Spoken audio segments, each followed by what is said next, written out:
ओम शांति। 9 नवंबर 2024 की मधुर महावाक्य। मीठे बच्चे, बाप आया है तुम बच्चों को भक्ति तो आत्मा से, ज्ञानी तो आत्मा बनाने, पतित से पावन बनाने। प्रश्न, ज्ञानवान बच्चे किस चिंतन में सदा रहते हैं? उत्तर, मैं अविनाशी आत्मा हूँ, यह शरीर विनाशी है। मैंने 84 शरीर धारण किए हैं, अब यह अंतिम जन्म है। आत्मा कभी छोटी बड़ी नहीं होती है, शरीर ही छोटा बड़ा होता है।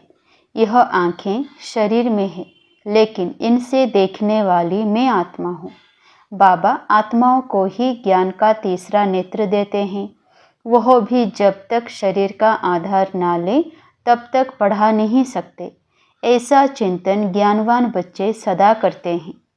ओम शांति। यह किसने कहा? आत्मा ने। अविनाशी आत्मा ने कहा शरीर द्वारा। शरीर और आत्मा में कितना फर्क है। शरीर 5 तत्वों का इतना बड़ा पुतला बन जाता है। भल छोटा भी है तो भी आत्मा से तो जरूर बड़ा है। पहले तो एकदम छोटा पिंड होता है, जब थोड़ा बड़ा होता है तब आत्मा प्रवेश करती है। बड़ा होते होते फिर इतना बड़ा हो जाता है। आत्मा तो चैतन्य है ना। जब तक आत्मा प्रवेश ना करे तब तक पुतला कोई काम का नहीं रहता है। कितना फर्क है। बोलने चालने वाली भी आत्मा ही है।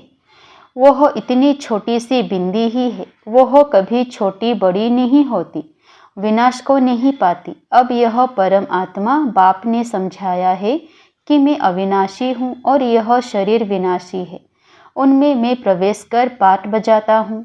यह बातें तुम अभी चिंतन में लाते हो। आगे तो ना आत्मा को जानते थे ना परमात्मा को जानते थे। सिर्फ कहने मात्र कहते थे, हे परमपिता परमात्मा।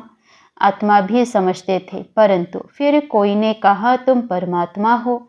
यह किसने बतलाया? इन भक्ति मार्ग के गुरुओं और शास्त्रों ने। सतयुग में तो कोई बतलाएंगे नहीं। अभी बाप ने समझाया है, तुम मेरे बच्चे हो। आत्मा नेचुरल है, शरीर अननेचुरल मिट्टी का बना हुआ है। जब आत्मा है तो बोलती चालती है। अभी तुम बच्चे जानते हो, हम आत्माओं को बाप आकर समझाते हैं। निराकार शिव बाबा इस संगम युग पर ही इस शरीर द्वारा आकर सुनाते हैं।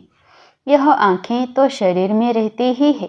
अभी बाप ज्ञान चक्षु देते हैं। आत्मा में ज्ञान नहीं है तो अज्ञान चक्षु है।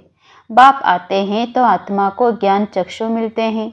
आत्मा ही सब कुछ करती है। आत्मा कर्म करती है शरीर द्वारा। अभी तुम समझते हो बाप ने यह शरीर धारण किया है। अपना भी राज बताते हैं। सृष्टि के आदि मध्य अंत का राज भी बताते हैं।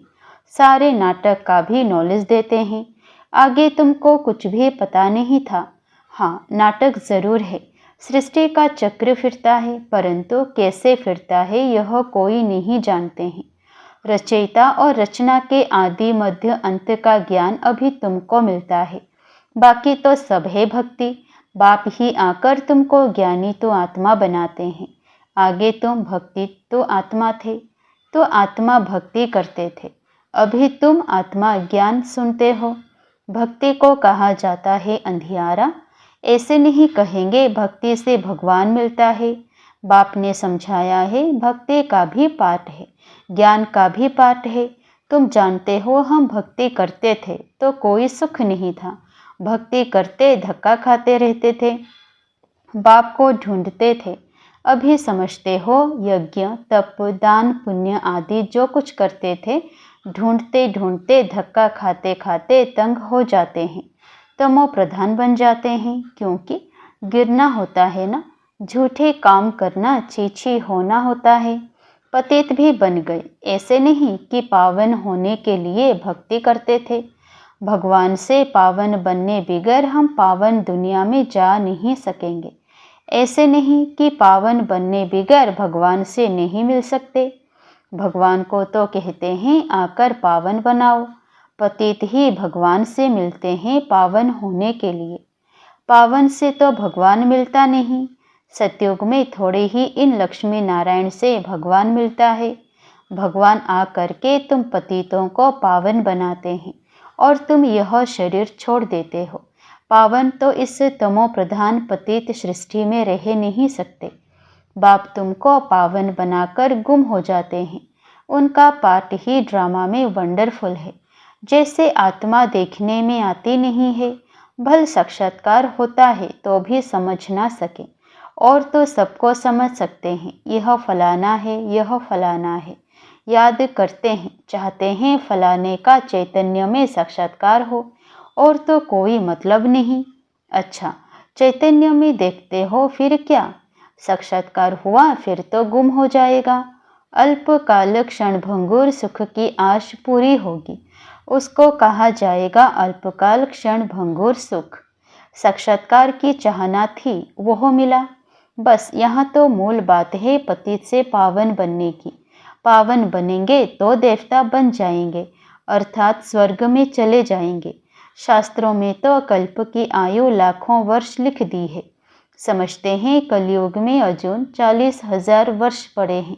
बाबा तो समझाते हैं सारा कल्प ही 5,000 वर्ष का है, तो मनुष्य अंधियारे में है ना। उसको कहा जाता है घोर अंधियारा।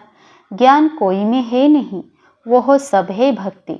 रावण जब से आता है तो भक्ति भी उनके साथ है, और जब बाप आते हैं तो उनके साथ ज्ञान है।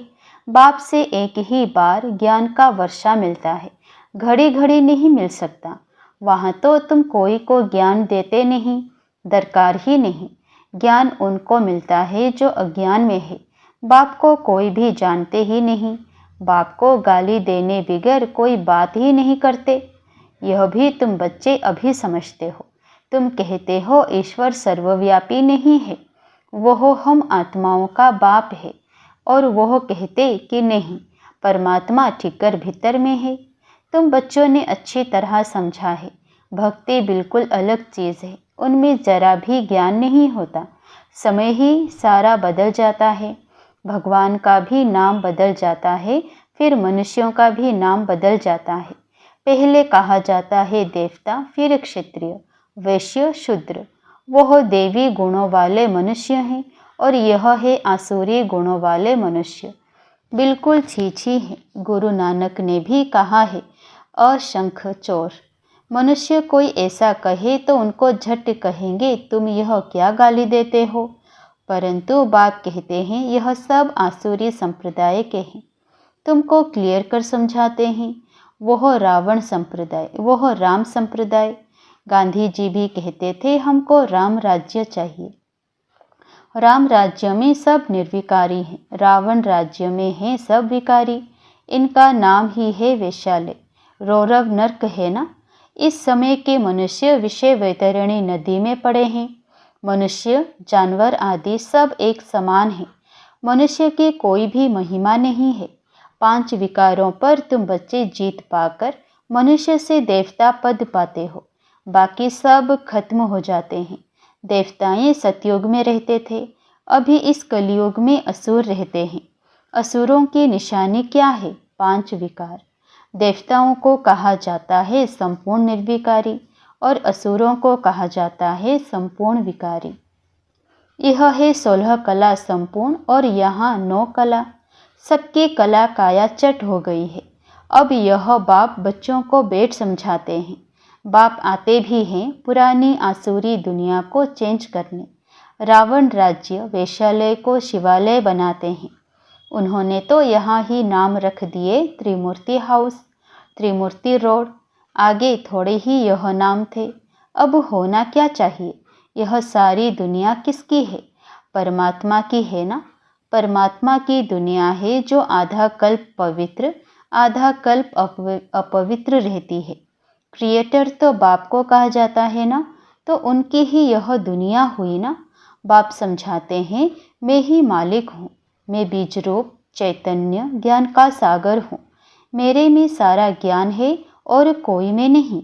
तुम समझ सकते हो इस सृष्टि चक्र के आदि मध्य अंत का नॉलेज बाप में ही है। बाकी तो सब है गपोड़े। मुख्य गपोड़ा बहुत खराब है, जिसके लिए बाप उल्हाना देते हैं। तुम मुझे ठिकर भीतर कुत्ते बिल्ली में समझ बैठे हो। तुम्हारी क्या दुर्दशा हो गई है। नई दुनिया के मनुष्यों और पुरानी दुनिया के मनुष्यों में रात दिन का फर्क है। आधा कल्प से लेकर अपवित्र मनुष्य पवित्र देवताओं को माथा टेकते हैं। यह भी बच्चों को समझाया है। पहले पहले पूजा होती है शिव बाबा की, जो शिव बाबा ही तुमको पुजारी से पूज्य बनाते हैं। रावण तुमको पूज्य से पुजारी बनाते हैं। फिर बाप ड्रामा प्लान अनुसार तुमको पूज्य बनाते हैं। रावण आदि यह सब नाम तो है ना। दशहरा जब मनाते हैं तो कितने मनुष्यों को बाहर से बुलाते हैं, परंतु अर्थ कुछ नहीं समझते। देवताओं की कितनी निंदा करते हैं। ऐसी बातें तो बिल्कुल है नहीं। जैसे कहते हैं ईश्वर नाम रूप से न्यारा है, अर्थात नहीं है, वैसे यह जो कुछ खेल आदि बनाते हैं वह कुछ भी है नहीं। यह सब है मनुष्यों की बुद्धि। मनुष्य मत को आसुरी मत कहा जाता है। यथा राजा रानी तथा प्रजा सब ऐसे बन जाते हैं। इनको कहा ही जाता है डेविल वर्ल्ड। सब एक दो को गाली देते रहते हैं। तो बाप समझाते हैं, बच्चे जब बैठते हो तो अपने को आत्मा समझ बाप को याद करो। तुम अज्ञान में थे तो परमात्मा को ऊपर में समझते थे। अभी तो जानते हो बाप यहाँ आया हुआ है, तो तुम ऊपर में नहीं समझते हो। तुमने बाप को यहाँ बुलाया है इस तन में। तुम जब अपने अपने सेंटर्स पर बैठते हो तो समझेंगे शिव बाबा मधुबन में इनके तन में है। भक्ति मार्ग में तो परमात्मा को ऊपर में मानते थे। हे भगवान, अभी तुम बाप को कहाँ याद करते हो? क्या बैठकर करते हो? तुम जानते हो ब्रह्मा के तन में है, तो ज़रूर यहाँ याद करना पड़ेगा। ऊपर में तो है नहीं, यहाँ आया हुआ है पुरुषोत्तम संगम युग पर। बाप कहते हैं तुमको इतना ऊंच बनाने में आया हूँ। तुम बच्चे यहाँ याद करेंगे, भक्त ऊपर में याद करेंगे। तुम फल विलायत में होंगे तो भी कहेंगे ब्रह्मा के तन में शिव बाबा है। तन तो ज़रूर चाहिए ना। कहाँ भी तुम बैठे होंगे तो ज़रूर यहाँ याद करेंगे। ब्रह्मा के तन में ही याद करना पड़े। कई बुद्धिहीन ब्रह्मा को नहीं मानते हैं। बाबा ऐसे नहीं कहते ब्रह्मा को याद ना करो। ब्रह्मा बिगैर शिव बाबा कैसे याद पड़ेगा? बाप कहते हैं मैं इस तन में हूँ, इसमें मुझे याद करो। इसलिए तुम बाप और दादा दोनों को याद करते हो। बुद्धि में यह ज्ञान है, इनकी अपनी आत्मा है। शिव बाबा को तो अपना शरीर नहीं है। बाप ने कहा है मैं इस प्रकृति का आधार लेता हूँ। बाप बेट सारे ब्रह्मांड और सृष्टि के आदि मध्य अंत का राज समझाते हैं, और कोई ब्रह्मांड को जानते ही नहीं। ब्रह्म जिसमें हम और तुम रहते हो, सुप्रीम बाप नॉन सुप्रीम आत्माएं रहने वाली उस ब्रह्मलोक शांति धाम की है। शांति धाम बहुत मीठा नाम है। यह सब बातें तुम्हारी बुद्धि में है। हम असुल के रहवासी ब्रह्म महतत्वों के हैं, जिसको निर्वाण धाम वानप्रस्थ कहा जाता है। यह बातें अभी तुम्हारी बुद्धि में है। जब भक्ति है तो ज्ञान का अक्षर नहीं। इनको कहा जाता है पुरुषोत्तम संगम युग, जबकि चेंज होती है। पुरानी दुनिया में असुर रहते हैं, नई दुनिया में देवताएं रहते हैं, तो उनको चेंज करने के लिए बाप को आना पड़ता है। सतयुग में तुमको कुछ भी पता नहीं रहेगा। अभी तुम कलयुग में हो तो भी कुछ पता नहीं है। जब नई दुनिया में होंगे तो भी इस पुरानी दुनिया का कुछ पता नहीं होगा। अभी पुरानी दुनिया में हो तो नई का मालूम नहीं है। नई दुनिया कब थी पता नहीं, वह तो लाखों वर्ष कह देते हैं। तुम बच्चे जानते हो बाप इस संगम युग पर ही कल्प कल्प आते हैं, आकर इस वैरायटी झाड़ का राज समझाते हैं, और यह चक्र कैसे फिरता है वह भी तुम बच्चों को समझाते हैं। तुम्हारा धंधा ही है यह समझाने का। अब एक एक को समझाने से तो बहुत टाइम लग जाए, इसलिए अभी तुम बहुतों को समझाते हो। बहुत समझते हैं। यह मीठी मीठी बातें फिर बहुतों को समझानी है। तुम प्रदर्शनी आदि में समझाते हो ना, अब शिव जयंती पर और भी अच्छी रीति बहुतों को बुलाकर समझाना है। खेल की ड्यूरेशन कितनी है तुम तो एक्यूरेट बताएंगे। यह टॉपिक्स हुई। हम भी यह समझाएंगे। तुमको बाप समझाते हैं ना, जिससे तुम देवता बन जाते हो। जैसे तुम समझकर देवता बनते हो, वैसे औरों को भी बनाते हो। बाप ने हमको यह समझाया है। हम किसकी ग्लानि आदि नहीं करते हैं। हम बतलाते हैं ज्ञान को सद्गति मार्ग कहा जाता है। एक सतगुरु ही है पार करने वाला। ऐसे मुख्य पॉइंट्स निकाल कर समझाओ। यह सारा ज्ञान बाप के सिवाय कोई दे नहीं सकता है। अच्छा, मीठे मीठे सिकिलधे बच्चों प्रति माता पिता बाप दादा का याद प्यार और गुड मॉर्निंग। रूहानी बाप की रूहानी बच्चों को नमस्ते। धारणा के लिए मुख्य सार। पहला, पुजारी से पूज्य बनने के लिए संपूर्ण निर्विकारी बनना है। ज्ञानवान बन स्वयं को स्वयं ही चेंज करना है। अल्पकाल सुख के पीछे नहीं जाना है। दूसरा, बाप और दादा दोनों को ही याद करना है। ब्रह्मा बिगर शिव बाबा याद आ नहीं सकता। भक्ति में ऊपर याद किया, अभी ब्रह्मा तन में आया है तो दोनों ही याद आने चाहिए। वरदान, हर कर्म में विजय का अटल निश्चय और नशा रखने वाले अधिकारी आत्मा भव। विजय हमारा जन्मसिद्ध अधिकार है। इस स्मृति से सदा उड़ते चलो। कुछ भी हो जाए यह स्मृति में लाओ कि मैं सदा विजयी हूँ। क्या भी हो जाए यह निश्चय अटल हो। नशे का आधार है ही निश्चय। निश्चय कम तो नशा कम। इसलिए कहते हैं निश्चय बुद्धि विजयी। निश्चय में कभी कभी वाले नहीं बनना। अविनाशी बाप है तो अविनाशी प्राप्ति के अधिकारी बनो। हर कर्म में विजय का निश्चय और नशा हो। स्लोगन, बाप के स्नेह की छत्र छाया के नीचे रहो तो कोई भी विघ्न ठहर नहीं सकता। बाप के स्नेह की छत्र छाया के नीचे रहो तो कोई भी विघ्न ठहर नहीं सकता। अच्छा, ओम शांति।